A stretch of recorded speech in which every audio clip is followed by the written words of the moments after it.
votre entreprise, Fleetstack, entreprise britannique leader dans la conception du supercalculateur. Vous allez investir 10 milliards d'euros en France, vous allez nous expliquer pourquoi.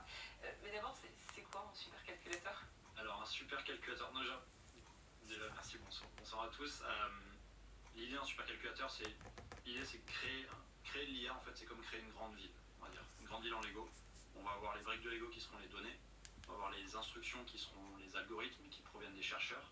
Puis après, il faut une très grande table pour installer toute cette ville et plein de petites mains qui collaborent ensemble pour pouvoir monter ces briques ensemble et donner cette forme à cette ville et à ce monde, on va dire, en Lego. Et ce qui est nécessaire du coup pour toutes ces petites mains, c'est d'avoir beaucoup de puissance de calcul, ce qu'on appelle la puissance de calcul, qui en soi provient de serveurs.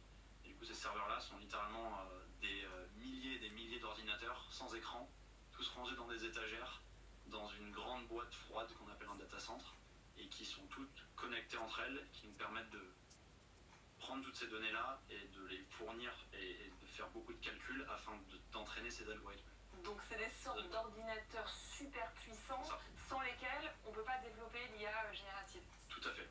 Donc c'est vraiment, comme vous l'avez dit, vraiment des énormes ordinateurs.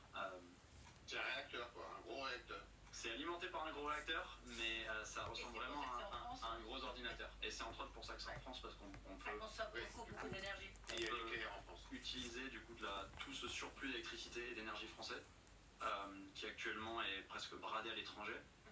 Et du coup, nous, notre force à Fleetstack, c'est de transformer ce surplus énergétique en vraie puissance numérique pour la France.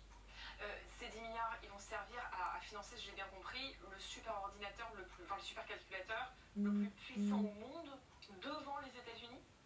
Oui, donc tout est une question de timing. Ouais. Toutes les infrastructures augmentent tous les mois, voire même toutes les semaines.